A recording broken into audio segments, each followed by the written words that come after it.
Hello everyone. तो आज हम स्टार्ट करने वाले हैं टाइप 3। तो टाइप 2 हमने पढ़ लिए।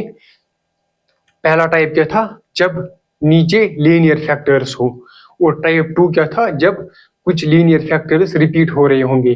तो अब टाइप 3 क्या है? टाइप 3 क्या है? The denominator contains irreducible quadratic factor. जब क्वाड्रेटिक फैक्टर हो डिनोमिनेटर में और वो रिड्यूस नहीं हो रहा होगा। मान लीजिए अगर यहाँ पर एक्स स्क्वायर माइनस 4 होगा तो हम उसको रिड्यूस कर सकते थे। ए माइनस ए स्क्वायर माइनस बी स्क्वायर, ए प्लस बी, ए माइनस बी हम बना सकते थे। लेकिन यहाँ पर क्या है? एक्स स्क्वायर प्लस 4, हम इसको रिड्यूस नहीं कर सकते हैं। तो इन क्वेश्चंस को कैसे कर लेते हैं? तो चलिए शुरू करते हैं, है ना। तो हम इसको कैसे मानते हैं? लेट सॉल्यूशन इसका हम मान लेते हैं let x plus 2 x square plus 4 is equal to A divided by linear factor क्या है यहाँ पर? X plus 2। और जो क्वाड्रेटिक फैक्टर है उसको हम ऐसे लिख सकते हैं, बी एक्स लीनियर लिखा ऊपर, B x plus C divide by क्या किया? एक्स स्क्वायर प्लस 4, है ना। तो क्या किया हमने? a divided by x plus 2 plus यहाँ पर क्वाड्रेटिक है एक्स स्क्वायर प्लस 4, तो हम बी एक्स प्लस सी लिखेंगे, है ना। यहाँ पर क्वाड्रेटिक है इसीलिए तो हम लिखेंगे B x plus C divide by क्या है? X square plus 4। हम इसको ऐसे लिखेंगे। तो अब वैसे ही जैसे हमने पिछले क्लास में किया था, अब एक्स प्लस 2 और एक्स स्क्वायर प्लस 4 से सबसे मल्टीप्लाई किया, इसको भी इसको भी इसको भी मल्टीप्लाई किया, तो क्या रह जाएगा? 8 is equal to A times x square plus 4 plus B x plus C times x plus 2, तो ये रह जाएगा। तो अब क्या करेंगे हम? अब हम ए बी और सी की वैल्यू निकालेंगे। कैसे? देखिए, पुट पहले हमने किया put x plus 2 is equal to 0, x plus 2 is equal to 0, या क्या हम कह सकते हैं? That is x is equal to -2।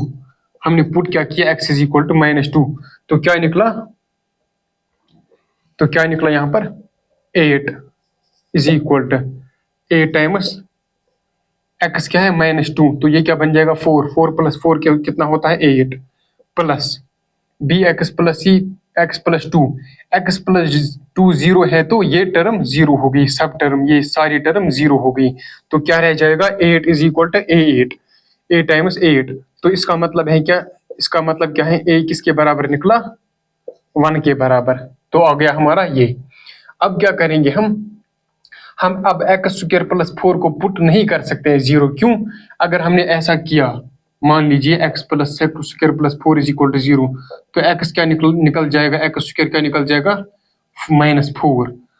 हम इसको वैसे नहीं कर सकते, हम एक्स की वैल्यू नहीं निकाल सकते हैं, है ना।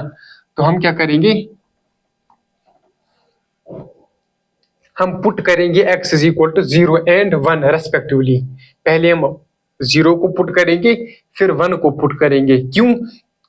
आपको पता चल जाएगा खुद, है ना। Put x is equal to 0 and 1 respectively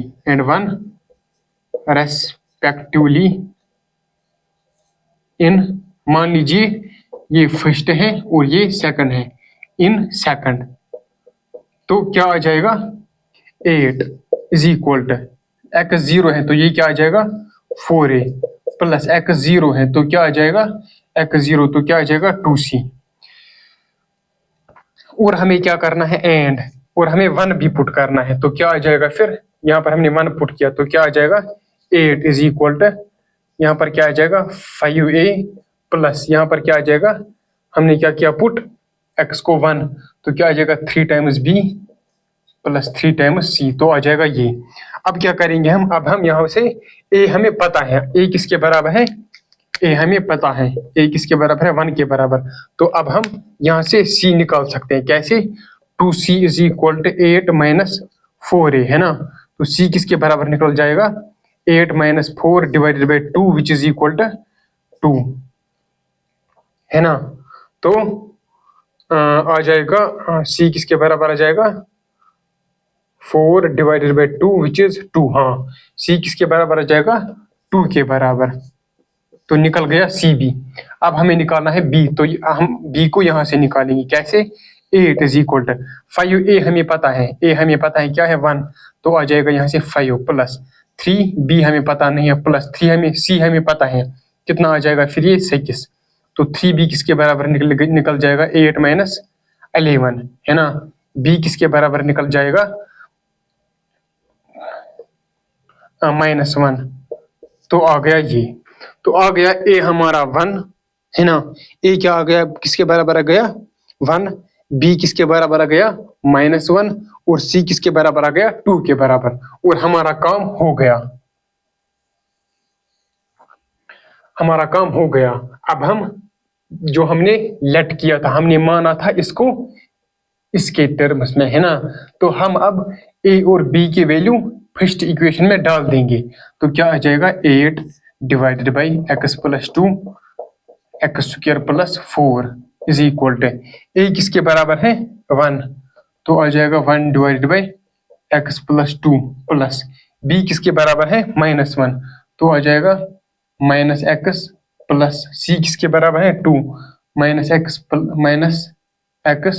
plus 2 divided by x square plus 4, तो आ जाएगा ये। अब हमें इसका इंटीग्रेशन करना है ना, हमारा क्वेश्चन क्या था, integration of this a divided by x plus 2 times x square plus 4, तो अब हमें इसका इंटीग्रेशन करना है, तो चलिए इसका इंटीग्रेशन कर लेते हैं। Integration of 8 divided by x plus 2 x square plus 4 dx है ना, तो वो क्या आ जाएगा इंटीग्रेशन ऑफ इसका integration 1 divided by x plus 2 dx plus integration of, हम इसको अब अलग अलग कर लेते हैं है ना, हम इसको तोड़ लेते हैं, तो क्या आ जाएगा -x divided by x square plus 4 dx plus integration of 2 divided by x square plus 4 dx। हम इसको इस इंटीग्रेशन को ऐसे लिख सकते हैं है ना, ये आपको पता है।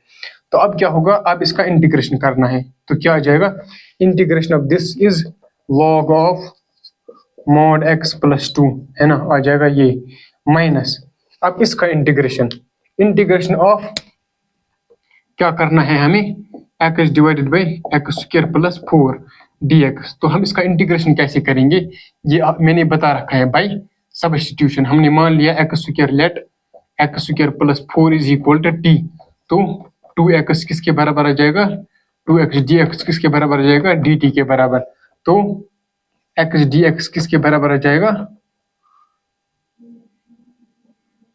dt बाई 2 है ना, आ जाएगा dt बाई 2, तो हमने ऊपर रखा x dx को dt बाई 2, dt और 2 को बाहर निकाला, डिवाइड बाई क्या रहेगा t, तो वो क्या आ जाएगा हाफ लॉग t है ना, हाफ लॉग t, तो यहाँ पर क्या आ जाएगा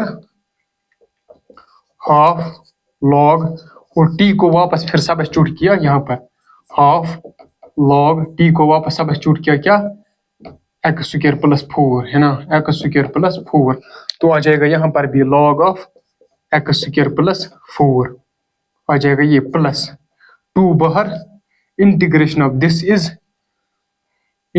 this is half 1/2 1/a, a क्या है यहाँ पर 2, हम 4 को क्या लिख सकते हैं 2 स्क्वायर, तो आ जाएगा हम 4 को क्या लिख सकते हैं हम 2 स्क्वायर, तो आ जाएगा 1/a tan inverse of x by a, x क्या है x, a क्या है 2, तो आ जाएगा ये प्लस क्या आ जाएगा कांस्टेंट, तो ये हमारा आंसर आ गया, 2 यहाँ पर कैंसल, बस हमारा आंसर आ गया। तो क्या आ गया हमारा answer log of x plus 2 है ना माइनस हाफ log, तो ये हमारा आंसर आ गया। तो चलिए अब चलते हैं नेक्स्ट क्वेश्चन की तरफ बढ़ते हैं, तो चलिए नेक्स्ट क्वेश्चन की तरफ बढ़ते हैं।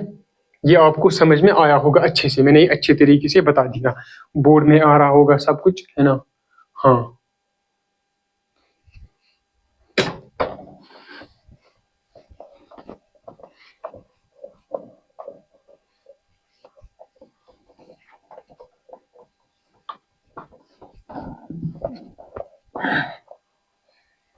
इसको ऐसे रब करते हैं,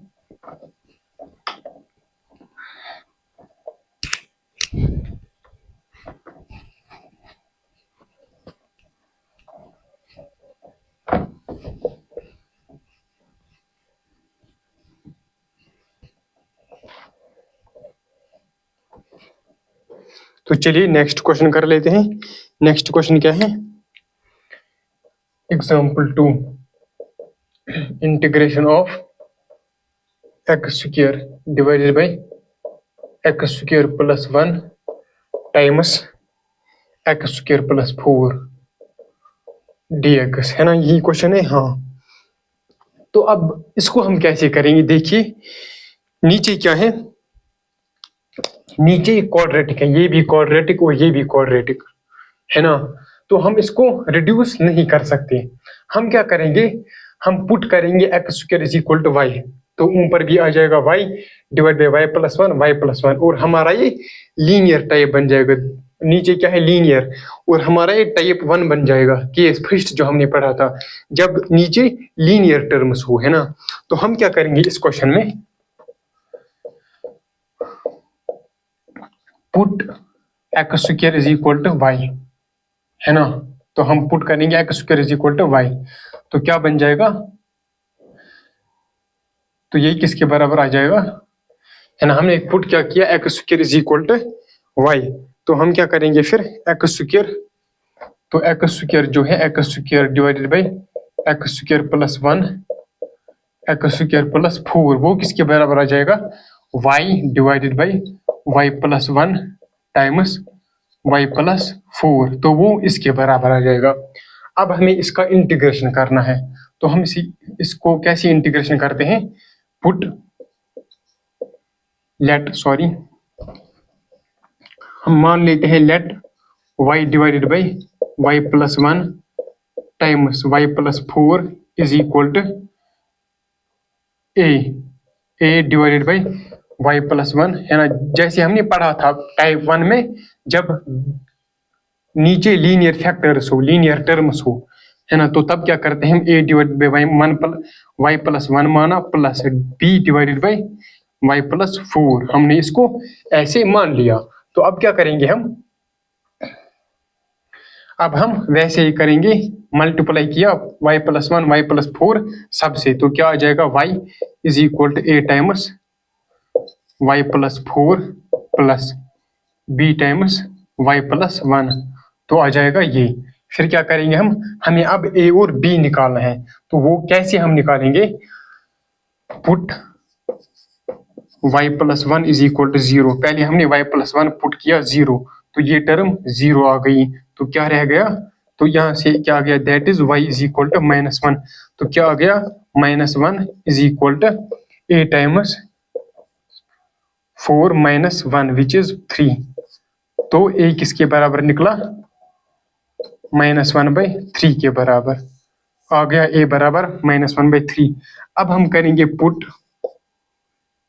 y plus 4 is equal to 0, that is y is equal to -4, तो y प्लस 4 हमने पुट किया 0, तो ये टर्म 0 आ गई, तो क्या रह गया? -4, y किसके बराबर है? -4 के बराबर, तो क्या आ जाएगा? -4 is equal to b times -4 plus 1 which is -3, तो विच इम्प्लाइज b किसके बराबर आ गया? 4/3 के बराबर, तो हमारा आधा काम हो गया। तो हमने a भी निकाला, और a किसके बराबर निकला हमें? -1/3, और b किसके बराबर निकला? 4/3, यहाँ पर 4/3 है, ये अच्छे से लिखते हैं इसको, 4/3 आ गया ये हमारा। तो अब क्या करेंगे हम, अब हम वापस यहाँ पर करते हैं इसको, अब हम इसमें जो ये है, अब हम इसको वापस सब a को -1/3 लिखेंगे और b को 4/3 लिखेंगे, तो y divided by y plus 1 times y plus 4 किसके बराबर आ जाएगा? a क्या है? -1/3, तो क्या आ जाएगा? y प्लस 1, तो प्लस b क्या है? b है 4/3, तो आ जाएगा 4/3 टाइम्स y प्लस 4, तो आ जाएगा ये। अब क्या करेंगे हम, देखिए अब क्या करेंगे हम, अब हम वापस सब्स्टिट्यूट करेंगे y को एक्स स्क्वायर, है ना। पहले हमने क्या माना था? y को एक्स स्क्वायर, तो कर लेते हैं पुट वापस x square divided by x square plus 1 x square plus 4 is equal to -1/3 x square plus 1 plus 4 divided by 3 times x square plus 4, है ना। अब इसका इंटीग्रेशन करना है, तो कैसे करेंगे हम इंटीग्रेशन ऑफ एक्स स्क्वायर, इसी का इंटीग्रेशन करना है ना हमें, है ना। ऊपर देखो, तो इसी का इंटीग्रेशन करना है हमें। तो क्या आ जाएगा, x square plus 1 x square plus 4 is equal to integration of -1/3 times x square plus 1 plus integration of 4 इसका dx से, है ना, dx 4 divided by 3 times x square plus 4 dx। तो फिर इसका इंटीग्रेशन क्या आ जाएगा, -1/3 बाहर, इसका इंटीग्रेशन क्या आ जाएगा, 1/a क्या है 1 tan inverse of x/a, x क्या है x ये है और 1, तो नीचे हम नहीं लिख सकते 1 को, तो एज इट इज रहने दिया, प्लस 4/3 क्या आ जाएगा इसका integration tan inverse of x/2 plus क्या आ जाएगा कॉन्स्टेंट। तो क्या आ गया हमारा -1/3 tan inverse of x plus 2/3, यहाँ पर क्या है 4/3 1/a, यहाँ पर क्या आ जाएगा 4/3 टाइम्स 1/a है ना, यहाँ पर 2, तो आ जाएगा ये 1/a tan inverse of x/a, तो 2 2 जा कैंसल, तो क्या आ जाएगा -1/3 tan inverse of x plus 2/3 tan inverse of x/2 plus क्या आ जाएगा कॉन्स्टेंट। तो ये हमारा आंसर है, क्या है हमारा answer, -1/3 tan inverse of x plus 2/3 tan inverse of x/2 plus क्या आ जाएगा कॉन्स्टेंट। तो ये हमारा आंसर हो गया, तो ये हमारा आंसर आ गया। तो चलिए आज के लिए इतना ही। तो हमारा इंडेफिनिट इंटीग्रेशन खत्म हो गया, अब हम स्टार्ट करने वाले हैं डेफिनेट इंटीग्रेशन। तो इसके दो पार्ट्स हैं इंटीग्रेशन के, इंटीग्रेशन इंडेफिनिट इंटीग्रेशन और डेफिनेट इंटीग्रेशन। तो इंडेफिनिट इंटीग्रेशन हमने खत्म किया, इतना ही था बस, इंडेफिनिट में इतना ही था। हमने सारे लेक्चर्स इसके पढ़ लिए हैं, जिसने नहीं देखे वो शुरू से देखिएगा। हमने सारा सब्स्टिट्यूशन मेथड किया है ना, सब हमने एक एक चीज की है इंडेफिनिट इंटीग्रेशन में। तो सारे लेक्चर्स को ध्यान से देखिए, आपकी सारी इंडेफिनिट इंटीग्रेशन क्लियर हो जाएगी। तो चलिए आज के लिए इतना ही, मिलते हैं नेक्स्ट लेक्चर में।